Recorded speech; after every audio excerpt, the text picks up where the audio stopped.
Daily Bible reading for March 10th. Let's get into the word. The tribes east of Jordan, Numbers 32, 1 through 42. The tribes of Reuben and Gad owned vast numbers of livestock. So when they saw that the lands of Jazer and Gilead were ideally suited for their flocks and herds, they came to Moses, Eleazar the priest, and the other leaders of the community. They said, "Notice the towns of Adaroth, Dibon, Jezer, Nimrah, Heshbon, Elilah, Sibma, Nebo, and Beon. The Lord has conquered this whole area for the community of Israel and is ideally suited for our livestock. If we have found favor with you, please let us have this land as our property instead of giving us land across the Jordan River. Do you intend to stay here while your brothers go across and do all the fighting?" Moses asked the men of Gad and Reuben, "Why do you want to discourage the rest of the people of Israel from going across the land that the Lord has given them? Your ancestors did the same thing when I sent them from Kadesh Barnea to explore the land."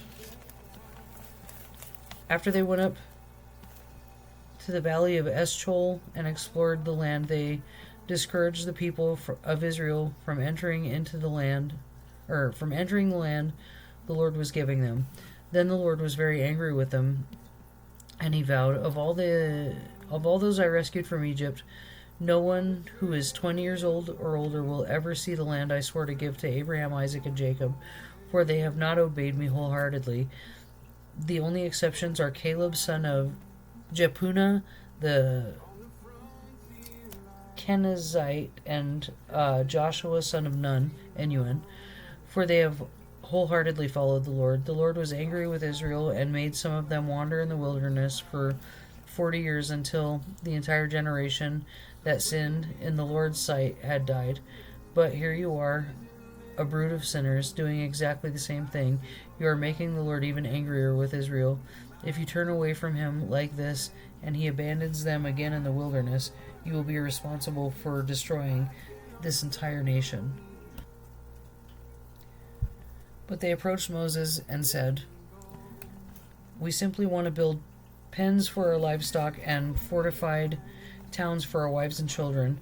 Then we will arm ourselves and lead our fellow Israelites into battle until we have brought them safely to their land. Meanwhile, our families will stay in the fortified towns we build here so that they will be safe from any attacks by the local people. We will not return our homes until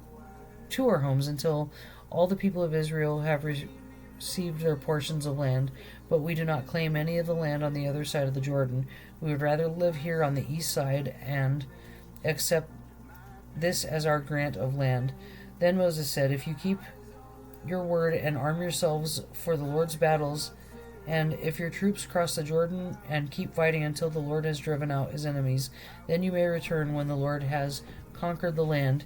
You will have then fulfilled your duty to the Lord and to the rest of the people of Israel, and the land on the east side of the Jordan will be your property from the Lord. But if you fail to keep your word, then you will have sinned against the Lord, and you may be sure that your sin will find you out. Go ahead and build your towns for your families and pens for your flocks, but do everything you have promised." Then the men of Gad and Reuben replied, "We, your servants, will follow your instructions exactly.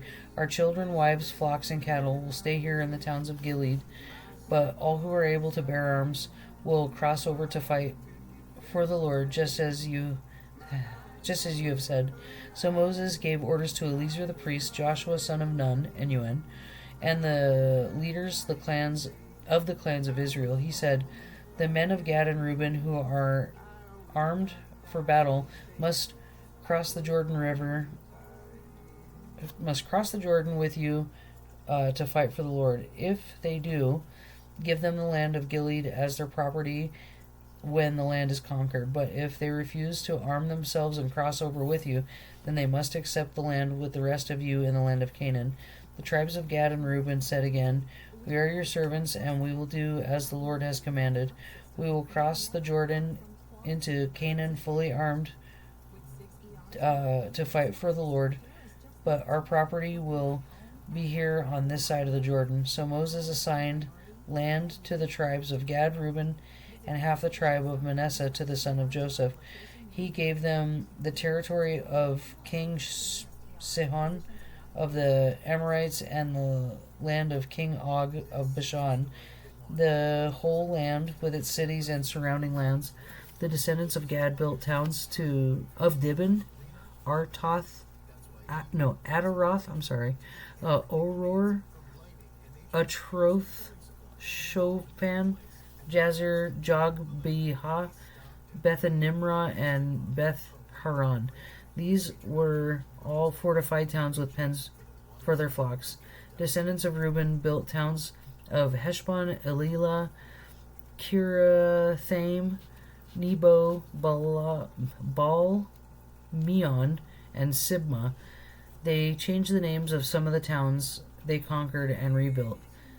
Then the descendants of Machir, the tribe of Manasseh, went to Gilead and conquered it, and they drove out the Amorites living there. So Moses gave Gilead to the Machirites, descendants of Manasseh, and they settled there. The people of Jair, another clan of the tribe of Manasseh, captured many of the towns in Gilead and changed the name of the religion to the towns of Jair. Meanwhile, a man named Nobah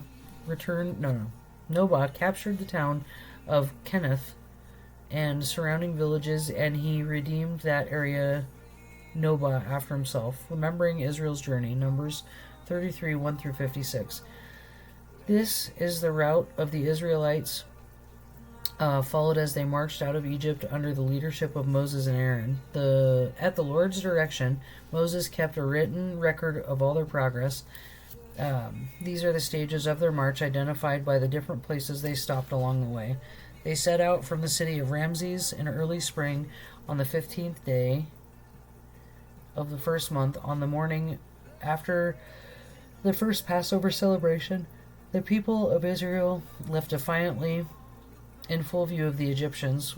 Meanwhile, the Egyptians were burying all their firstborn sons, whom the Lord had killed the night before. The Lord had defeated the gods of Egypt that night with great acts of judgment. After leaving Ramses, the Israelites set up camp at Succoth.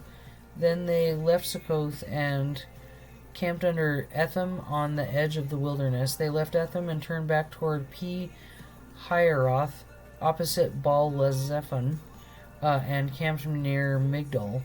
They left Pi-Hahiroth and crossed the Red Sea into the wilderness and beyond. They traveled for 3 days to Etham wilderness and camped at Murrah. They left Murrah and camped at Elim, where there were 12 springs of water and 70 palm trees. They left Elim and camped beside the Red Sea. They left the Red Sea and camped at the wilderness of Sin. They left the wilderness of Sin and camped at Dopka. They left Dopka and camped at Alush.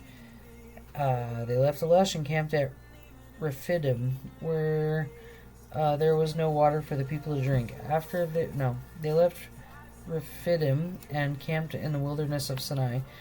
Then they left the wilderness of Sinai and camped at Kibroth Hattava. After they left Kibroth Hattava, they camped at Ezroth. After they left Ezroth, they camped at Rithmah. They left Rithmah and camped at Rimmon Perez. Here we go. Okay, after they left there, they went to Ribnah. Then they went to Rissa, Kalath, Mount Sheper, Harada, Michalhiloth, Tahath, Terah, Mithka, Hashmonah, Mazarath, Ben Jachin, Hor, Gad, Jot Bathath, Abrona, Izion Geber, Zin, They left Kadesh and camped at Mount Hor, the border of Edom. While they were at the foot of Mount Hor, Aaron the priest, directed by the Lord to go up the mountain and there he died. This happened in midsummer on the first day of the 5th month of the 40th year after Israel's departure from Egypt. Aaron was 123 years old when he died there on Mount Hor. At that time, the Canaanite king of Arad, who lived in Negev, in the land of Canaan, heard that the people of Israel were approaching his land. Meanwhile, the Israelites left Mount Hor and camped at Zalmonah. Then they left Zalmonah and camped at Punan. They left Punan and camped at Oboth. Then, after they left there, they camped at Abera, the border of Moab. After they left there, they went to Dibon Gad. Then Almon Diblathaim. They left the mountains there and camped at the mountains east of the river near Mount Nebo. They left those mountains and camped on the plains of Moab beside the Jordan River across from Jericho. Along the Jordan River, they camped from Beth Jeshimoth as far as the meadows of Acacia on the plains of Moab. While they were camped near the river on the Jordan plains opposite of Jericho, the Lord said to Moses, "Give the following instructions to the people of Israel. When you cross the Jordan River into the land of Canaan, you must drive out all the people living there. You must destroy all of their carved and molten images and demolish their pagan shrines. Take the possession of the land and settle in it, because I have given it to you to occupy. You must distribute the land among the clans by the sacred lot in proportion to their size. The larger portion of land will be allotted to each of the larger clans, and the smaller portion will be allotted to the smaller clans. The decision of the sacred lot is final. In this way, the portions of land will be divided among your ancestral tribes, but if you fail to drive out the people who live in their land, those who remain will be like splinters in your eyes and thorns in your sides. They will harass you in the land where you live, and I will do to you what I had planned to do to them." Alright, that's it for that one.